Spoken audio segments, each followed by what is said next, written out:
Dr. Michael Lyles, psychiatrist. We have a question that comes in from a spouse that is working through depression. The spouse is getting help. They're with a psychiatrist, a psychologist, but the other spouse is going, okay, what do I need to expect? Is this something that we're going to get through quickly? Is there anything I can do to help on the home front? What do you say to that spouse that is dealing with the person that is the patient? First of all, what good treatment for depression looks like is a combination of some therapy or counseling with medication, oftentimes, if that's something that's indicated. Um, the spouse needs to understand that this is going to take time. It's not something that's going to happen overnight. A lot of times, once you start to unravel things and look at things, there are things that need to be worked on and understood, and it just takes time. The person needs to maybe go along to some visits to the psychiatrist. As a psychiatrist, I love it when a spouse comes along. Yeah. They give me a perspective that I can't get from the patient. So that's very, very helpful.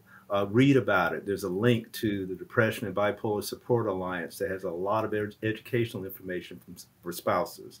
So really get a PhD in understanding about depression and keep the avenues of discussion open with your spouse about what he or she is going through. Yeah. So what I hear you saying is, first of all, don't expect this to happen overnight. You're not going to find a Yes. cure in 2 days, 2 weeks. Right. This is a process. Secondly, Yeah. get educated. Make sure you understand what's going on. Also, I hear you saying, be involved in the process with the Yes. professionals. Come Yes. Be a along. partner. Yeah, be a partner in that. That's so wise and so helpful.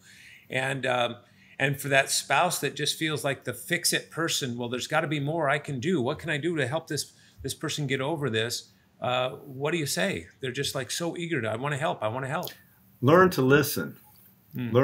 You'll accomplish a lot more by listening than by trying to fix something. This is not a fix it thing. This is a walk through the experience with the person thing. Yeah. And that spouse that's understanding, that's a good listener on the home front, is another source of medicine for that patient that's dealing with depression too, isn't it? As a psychiatrist, that's better than my medication. If I have a spouse that is really listening and caring and demonstrating love to my patient, that's better than anything I can write a prescription for. Wow. That's so good to hear, and such an encouraging word to anybody that's tuned in that is now grappling with this issue on the home front. Thank you, Dr. Lyles. My pleasure.